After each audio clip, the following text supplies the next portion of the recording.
Hello friends, स्वागत है आपका हमारे यूट्यूब चैनल केन अकेडमी में। हम आ चुके हैं आपके लिए ग्रामर की अगली वीडियोस को लेकर के। और हम अपने वीडियोस में आज फिर से वर्ब के इम्पॉर्टेंट रूल्स को कंप्लीट करने की कोशिश करेंगे। जो कि हमारे वर्ब के इम्पॉर्टेंट रूल हैं, आज हम उनको पूरा करेंगे। पिछले 3 वीडियो में हम वर्ब की सीरीज़ को पढ़ रहे हैं और 1-2 वीडियो और भी होगा वर्ब के बारे में, और उसके बाद हमारी सीरीज़ कंप्लीट हो जाएगी। तो आइए बिना किसी देरी के स्टार्ट करते हैं हम अपने वीडियो को। आज का जो सबसे पहला एग्जाम्पल है हमारा वर्ब के बारे में, जो हमारा रूल होगा वो है कि जब किसी सेंटेंस में विश की बात होती है, WISH, विश।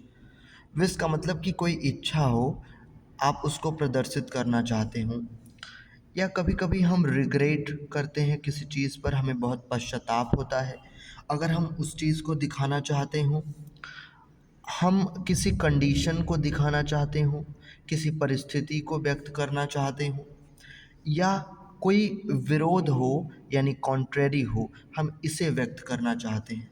तो अलग अलग इन मूड्स को, ये जो हमारे मूड हैं अलग अलग, इनको हम कैसे डिनोट करते हैं, आज का ये नियम इसी पर है। अगर हमें रिग्रेट करना है, हमें विश यानी अपनी इच्छा को व्यक्त करना है, तो हमारा जो वाक्य है कुछ इस प्रकार से होता है। जैसे जो हमारा विश है, वो विश इसका मतलब है इच्छा। रिग्रेट का मतलब कि कोई पश्चाताप हमने किया, हमें किसी चीज़ पे बहुत दुख हो रहा है, तो हम उसको कैसे डिनोट करते हैं, जैसे हमें कहना है। एक एग्जांपल लेते हैं हम। हमने अपनी इच्छा को बताया कि काश, या मेरी इच्छा है कि मेरे पास एक घर होता। तो इसका हम कैसे लिख सकते हैं कि I wish I had a house. मेरी इच्छा है कि मैं एक अमीर इंसान होता। I wish I were a rich man. ये इच्छाओं को प्रदर्शित करना, इच्छाओं को दिखाना इसी प्रकार से होता है। इसी प्रकार से हम उसको व्यक्त करते हैं, जो हमारे इच्छा वाले वाक्य होते हैं। अब इसमें आप एक चीज़ देख रहे हैं कि आई विश लगा हुआ है स्टार्ट में। इसका मतलब ये बता रहा है कि ये मेरी इच्छा है। फिर पहले वाक्य में लिखा है कि आई हैड ए हाउस, कि मेरे पास एक घर होता। और दूसरे वाक्य में लिखा है आई वेयर ए रिच मैन। ये दोनों सेंटेंस जो है अपनी इच्छाओं को दिखा रहे हैं, जिसमें से ये दोनों सेंटेंस जो है काल्पनिक है। मतलब हमने बस इच्छा को बताया कि काश मेरे पास ये चीज़ होता, ये वास्तविक रूप से वो मेरे पास नहीं है। काश मेरे पास एक घर होता, काश मैं अमीर इंसान होता। जरा इस सेंटेंस को आपको ध्यान देना है कि यहाँ पर आई के बाद वेयर लगता है। आपको अगर इस तरह से सेंटेंस को डिनोट करना हो जो कि एक काल्पनिक मात्र हो, तो उसमें आप जो है इस स्ट्रक्चर का फॉलो करेंगे, वेयर हेल्पिंग वर्ब का यूज़ करेंगे। जैसे काश मैं एक अध्यापक होता। I wish I were a teacher. ये आई जो है वो इसके साथ वाज होना चाहिए, पर ऐसा नहीं है। हमेशा यहाँ पर वेयर होगा, चाहे यहाँ पर एक वचन का कोई कर्ता हो या बहुवचन का कर्ता हो। हमेशा यहाँ पर किसका प्रयोग करेंगे हम? वेयर का प्रयोग करेंगे। काश मैं एक पक्षी होता। I wish I were a bird. काश तुम लोग वहाँ होते। I wish you were there.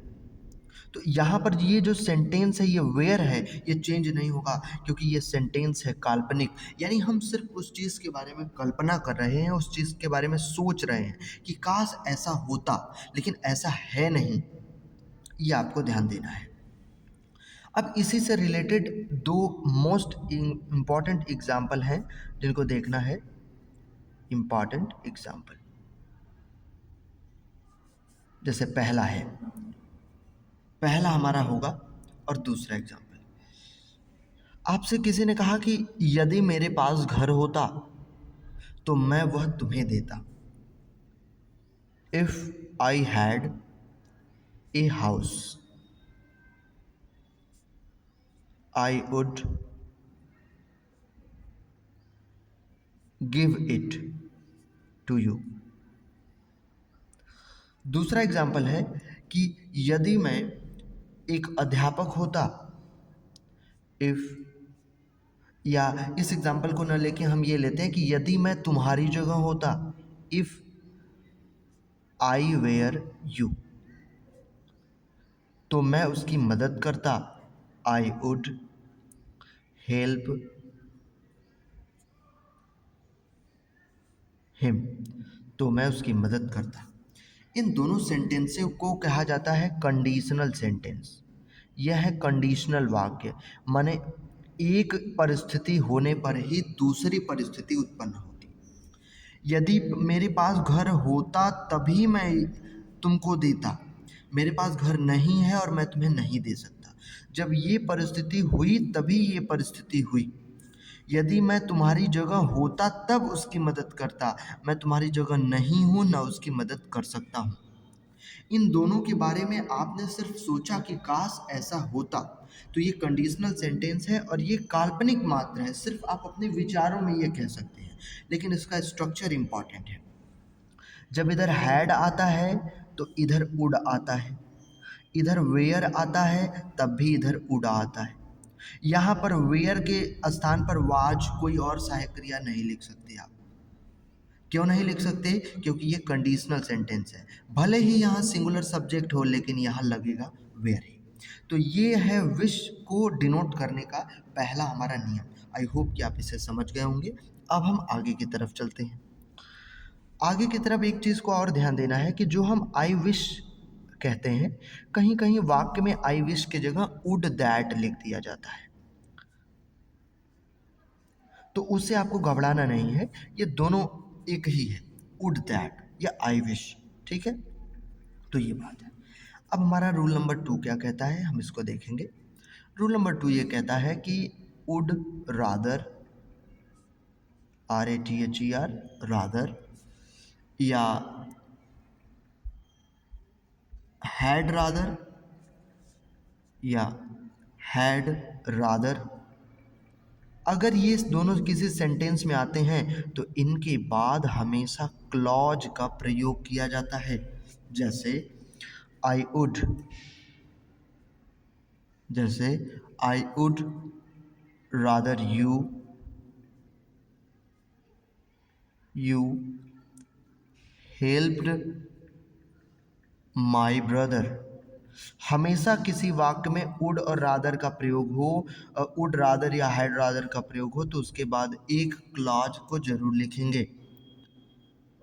ठीक, तो ये है हमारा रादर का प्रयोग। तो इस तरीके से हम रादर का प्रयोग करते हैं। अब हम चलते हैं अगले नियम की तरफ। क्लॉज क्या होता है ये तो हमने आपको बता ही दिया था, तो उसमें आपको दिक्कत नहीं होनी चाहिए। अगला हमारा रूल क्या कहता है, रूल नंबर नेक्स्ट बताता है कॉजेटिव वर्ब के बारे में। अब आप ये सोच रहे होंगे कि कॉजेटिव वर्ब क्या होता है। कॉज माने होता है कारक। कारक का मतलब होता है एक कारण। जैसे आपसे कोई पूछता है ना कि आपको बीमारी हो गई, तो वो किसकी वजह से हुई, क्या कारण था, तो आप उसका एक कारण बताते हैं। वैसे ही हर चीज़ के होने का एक कारण होता है। जो कॉजेटिव वर्ब होता है वो वाक्य में कुछ इसी प्रकार का कारण दिखाता है। अब जैसे आपने कहा कि मैं एक पत्र लिखता हूँ, आपने इंग्लिश में कहा कि आई राइट ए लेटर, तो ये ठीक था। लेकिन आपने कहा कि मैं एक पत्र लिखवाता हूँ, तो क्या इसका भी इंग्लिश हम यही लिखेंगे, आई राइट ए लेटर? क्या लिखना और लिखवाना दोनों में अंतर नहीं है? आप कहेंगे इसमें बिल्कुल अंतर है। लिखना का इंग्लिश राइट होता है पर लिखवाना का इंग्लिश राइट नहीं होता है। तो लिखवाना का क्या होता है? तो लिखवाना का मतलब कि एक व्यक्ति लिखने का काम करेगा उसके लिखने का कारण कौन बनेगा? एक कॉजेटिव वर्ब बनेगा। और कॉजेटिव वर्ब कौन कौन सा होता है? मेक, गेट या हैव, कॉज। जैसे आपको कहना है कि मैंने एक पत्र लिखवाया, तो आप कहेंगे I made write, sorry WRIT, write a letter, write a letter, sorry, I made write a letter. मैंने एक पत्र लिखवाया। मैंने अपने मित्र से एक गाना गवाया। तो अब गाना, गाना का अंग्रेजी सिंग ए सॉन्ग होता है, लेकिन गवाना का अंग्रेजी नहीं होता। गवाने के लिए एक कारण उत्पन्न हुआ, किसी व्यक्ति ने कारण दिया, मेक का प्रयोग करेंगे। I made my friend, I made my friend sing a song, मैंने अपने मित्र से एक गाना गवाया। तो ये है कॉजेटिव वर्ब जो कि कारक उत्पन्न करता है। आपको ध्यान रखना है कि काम स्वतः करने का इंग्लिश होता है कि गाना गाना सिंग ए सॉन्ग, लेकिन गाना गवाना का सिंग ए सॉन्ग नहीं होता। ऐसे ही साफ करना क्लीन हो गया, धोना वॉश हो गया, लेकिन साफ करवाना का क्लीन नहीं होता। तो ये चीज़ कॉजेटिव वर्ब है जो कि कारक उत्पन्न करता है एक काम को करने का। ठीक है, तो ये हमें ध्यान रखना है। अब हम चलते हैं अगले नियम की तरफ। अगला नियम हमारा क्या कहता है? अगला नियम हमारा बताता है कुछ इन चीज़ों के बारे में। जैसे जैसे मान लेते हैं कि हमारे पास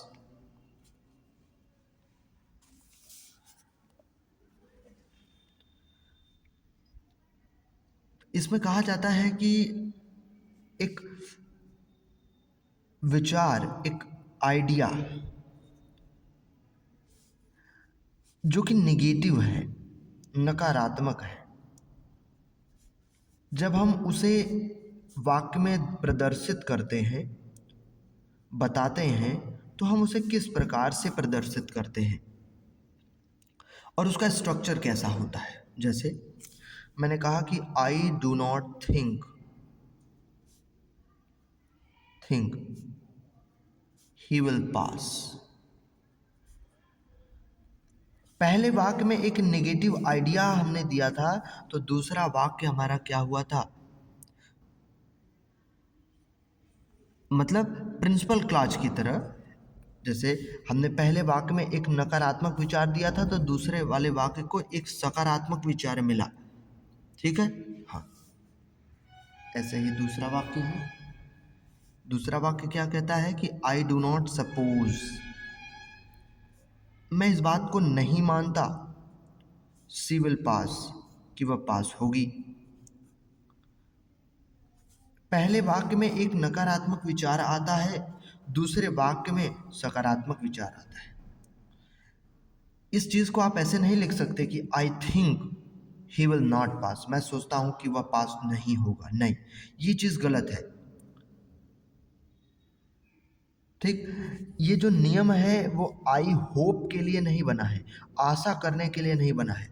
जब आप कोई नेगेटिव आइडियाज़ को पहले वाक्य में दिखाते हैं, तो उसके स्ट्रक्चर, उसके वाक्य को हम इसी प्रकार से लिखते हैं।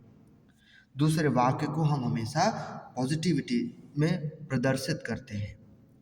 तो ये है फ्रेंड्स हमारे ग्रामर्स के नियम। कल मैं आपको बताऊंगा कि कुछ वर्ड्स, वर्ब हैं जो कि कंफ्यूज करने वाले हैं, उनको मैं कंप्लीट करूंगा और कल हमारा वर्ब पूरा हो जाएगा। तो आज के लिए हमारा वीडियो इतना ही रहेगा। Thanks for watching.